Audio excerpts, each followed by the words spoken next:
12월 첫째 주 순창제일교회 가정 및 구역 예배를 시작하도록 하겠습니다. 예배 인도자 김상윤 목사입니다. 다 함께 사도신경으로 우리의 신앙을 고백하시겠습니다. 나는 전능하신 아버지 하나님 천지의 창조주를 믿습니다. 나는 그의 유일하신 아들 우리 주 예수 그리스도를 믿습니다. 그는 성령으로 잉태되어 동정녀 마리아에게서 나시고 본디오 빌라도에게 고난을 받아 십자가에 못 박혀 죽으시고 장사된 지 사흘 만에 죽은 자 가운데서 다시 살아나셨으며 하늘에 오르시어 전능하신 아버지 하나님 우편에 앉아 계시다가 거기로부터 살아있는 자와 죽은 자를 심판하러 오십니다.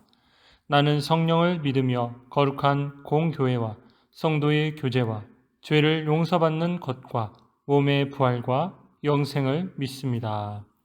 아멘. 다 같이 찬송가 490장 부르시겠습니다.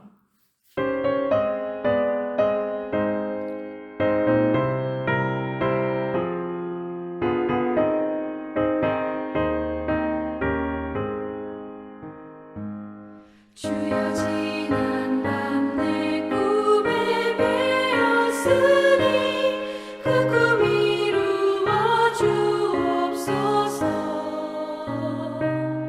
밤과 아침에 계시로 보여주사 항상 은혜를 주옵소서.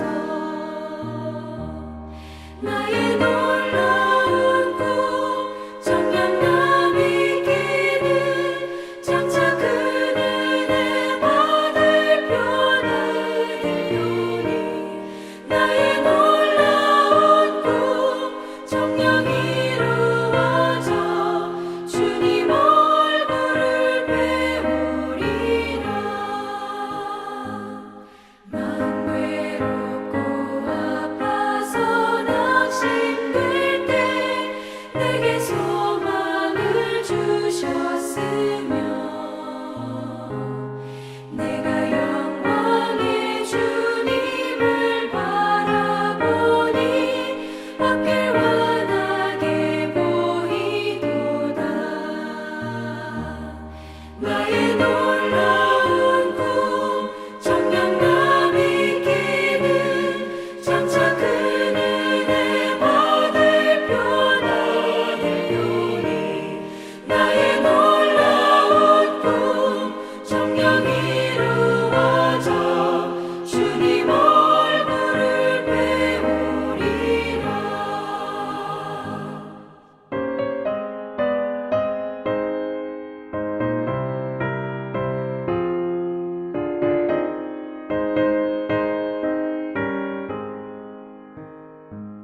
세상 풍조는 나날이 변하여도 나는 내 믿음 지키리니.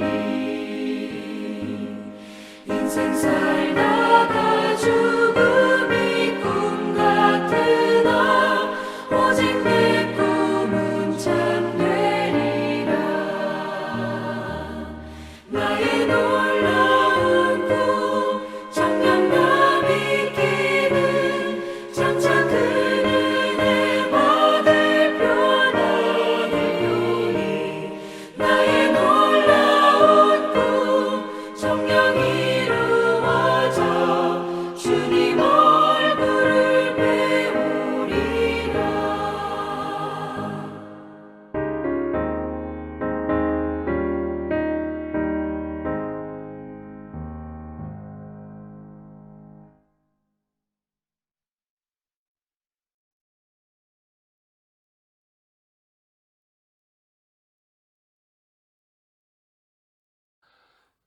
이 시간은 가정과 구역을 위해 기도 담당자께서 기도 인도해 주시겠습니다.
오늘 우리에게 주시는 하나님의 말씀은 다니엘서 2장 14절에서 35절까지의 말씀입니다.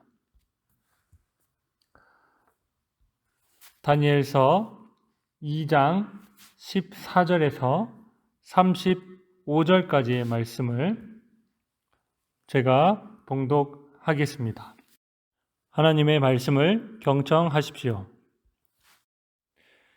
그때의 왕의 근위대장 아리옥이 바벨론 지혜자들을 죽이러 나가매 다니엘이 명철하고 슬기로운 말로 왕의 근위대장 아리옥에게 물어 이르되 왕의 명령이 어찌 그리 급하냐 하니 아리옥이 그 일을 다니엘에게 알림해 다니엘이 들어가서 왕께 구하기를 시간을 주시면 왕에게 그 해석을 알려드리리다 하니라. 이에 다니엘이 자기 집으로 돌아가서 그 친구 하나냐와 미사엘과 아사랴에게 그 일을 알리고 하늘에 계신 하나님이 이 은밀한 일에 대하여 불쌍히 여기사 다니엘과 친구들이 바벨론의 다른 지혜자들과 함께 죽임을 당하지 않게 하시기를 그들로 하여금 구하게 하니라. 이에 이 은밀한 것이 밤에 환상으로 다니엘에게 나타나 보이매 다니엘이 하늘에 계신 하나님을 찬송하니라. 다니엘이 말하여 이르되 영원부터 영원까지 하나님의 이름을 찬송할 것은 지혜와 능력이 그에게 있음이로다. 그는 때와 계절을 바꾸시며 왕들을 폐하시고 왕들을 세우시며 지혜자에게 지혜를 주시고 총명한 자에게 지식을 주시는도다. 그는 깊고 은밀한 일을 나타내시고 어두운 데에 있는 것을 아시며 또 빛이 그와 함께 있도다. 나의 조상들의 하나님이여 주께서 이제 내게 지혜와 능력을 주시고 우리가 주께 구한 것을 내게 알게 하셨사오니 내가 주께 감사하고 주를 찬양하나이다. 곧 주께서 왕의 그 일을 내게 보이셨나이다 하니라. 이에 다니엘은 왕이 바벨론 지혜자들을 죽이라 명령한 아리옥에게로 가서 그에게 이같이 이르되 바벨론 지혜자들을 죽이지 말고 나를 왕의 앞으로 인도하라. 그리하면 내가 그 해석을 왕께 알려드리리라 하니 이에 아리옥이 다니엘을 데리고 급히 왕 앞에 들어가서 아뢰되 내가 사로잡혀 온 유다 자손 중에서 한 사람을 찾아내었나이다. 그가 그 해석을 왕께 알려드리리다 하니라. 왕이 대답하여 벨드사살이라 이름한 다니엘에게 이르되 내가 꾼 꿈과 그 해석을 내가 능히 내게 알게 하겠느냐 하니 다니엘이 왕 앞에 대답하여 이르되 왕이 물으신 바 은밀한 것은 지혜자나 술객이나 박수나 점쟁이가 능히 왕께 보일 수 없으되 오직 은밀한 것을 나타내실 이는 하늘에 계신 하나님이시라. 그가 느부갓네살 왕에게 후일에 될 일을 알게 하셨나이다. 왕의 꿈 곧 왕이 침상에서 머릿속으로 받은 환상은 이러하니이다. 왕이여 왕이 침상에서 장래일을 생각하실 때에 은밀한 것을 나타내시는 이가 장래일을 왕에게 알게 하셨사오며 내게 이 은밀한 것을 나타내심은 내 지혜가 모든 사람보다 낫기 때문이 아니라 오직 그 해석을 왕에게 알려서 왕이 마음으로 생각하던 것을 왕에게 알려주려 하심이니이다. 왕이여 왕이 한 큰 신상을 보셨나이다. 그 신상이 왕의 앞에 섰는데 크고 광채가 매우 찬란하며 그 모양이 심히 두려우니 그 우상의 머리는 순금이요 가슴과 두 팔은 은이요 배와 널쩍다리는 노치요 그 종아리는 쇠요 그 발은 얼마는 쇠요 얼마는 진흙이었나이다. 또 왕이 보신즉 손대지 아니한 돌이 나와서 신상의 쇠와 진흙의 발을 쳐서 부서뜨리매 그때에 쇠와 진흙과 놋과 은과 금이 다 부서져 여름 타작마당의 겨같이 되어 바람에 불력한 곳이 없었고 우상을 친 돌은 태산을 이루어 온 세계에 가득하였나이다. 아멘. 이것은 하나님의 말씀입니다. 느부갓네살 왕이 바벨론을 통치한 지 2년이 되던 어느 날 그는 꿈을 꾸고 마음이 번민하게 됩니다. 범상치 않은 꾸밈을 직감한 왕은 박수, 술객, 점쟁이, 갈대아 술사들을 불러서 자신의 꿈을 해몽하라고 합니다. 그러나 아무도 해몽하지 못하자 왕은 모든 지혜자들을 죽일 것을 명령합니다. 칼날이 다니엘에게 미치려고 할 때 다니엘은 시간을 허락한다면 왕께 나아가 그 꿈에 대해 자신이 말하고 해석할 수 있다고 말합니다. 그리고 그는 곧장 친구들에게 이 사실을 알리고 하나님께 지혜를 구합니다. 오직 하나님께만 참된 지혜와 능력이 있음을 알았기 때문입니다. 나아가 왕 앞에서 자신에게 있는 그 지혜의 근원이 하나님으로부터 온 것임을 증거하며 감사와 찬양과 영광을 돌립니다. 오늘 본문을 통해서 우리가 주의 깊게 봐야 될 하나님의 말씀은 먼저 17절에 다니엘이 자기 집으로 돌아가서 새 친구들에게 그 일을 알리고 라는 말씀입니다. 갈대아의 술사들이 능히 왕의 꿈과 그 해몽을 하지 못하여 죽임당할 위기에 처하자 다니엘이 왕께 나아가 시간을 주시면 자신이 그 꿈을 해석하겠노라고 아뢰입니다.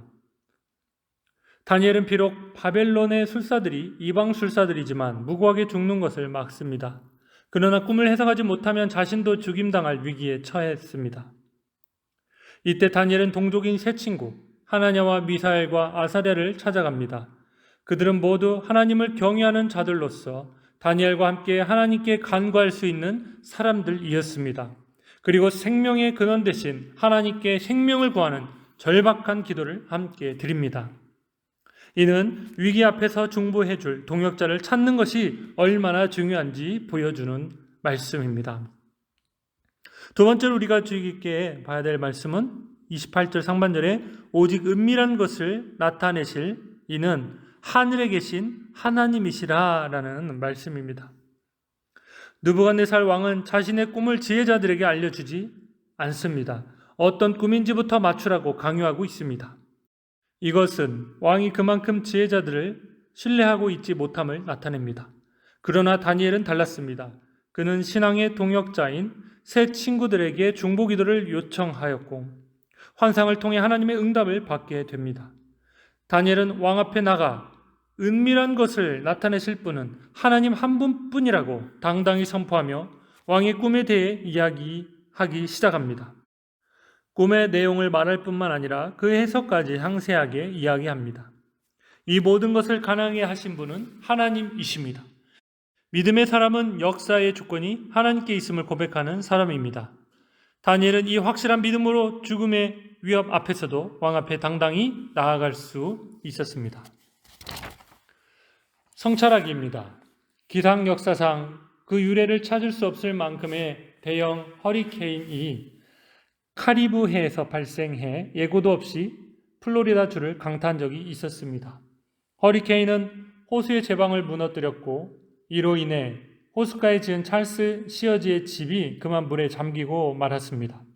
찰스와 그의 아내, 3명의 자녀는 조금 높은 지역에 있는 고목나무 위로 피신했지만 곧 고목나무도 물에 잠기게 되었고 잠시 후 결국 나무 꼭대기까지 물이 차오르게 되고 더 이상 올라갈 곳이 없는 처지가 되어버렸습니다. 폭풍우는 계속되고 살아날 가망이 없다고 느껴지자 찰스가 절망적으로 이렇게 중얼거렸습니다. 여보, 이젠 틀렸어. 그 말은 단란했던 5 식구의 종말을 의미하는 것이었습니다. 그때 찰스의 아내는 죽음 앞에서 두려움에 떨고 있는 사람들을 구하기 위해 이 땅에 내려오신 예수님을 자신이 잊고 있었음을 깨닫습니다. 그들은 목을 물 밖으로 내밀고 찬송을 부르기 시작했습니다. 너 근심 걱정 말아라. 주 너를 지키리. 주 날개 밑에 거하라. 주 너를 지키리. 늘 지켜주시리. 그 순간 그들은 자신들을 내려다보고 계시는 예수님을 느낄 수 있었고 그들은 호숫가에 있었던 낡은 배 한 척이 그들을 향해서 떠내려오고 있음을 보게 되었습니다. 실천적 질문입니다. 우리는 위기 앞에서 하나님의 도우심을 구하며 믿음의 성도들에게 중보기도를 요청합니까?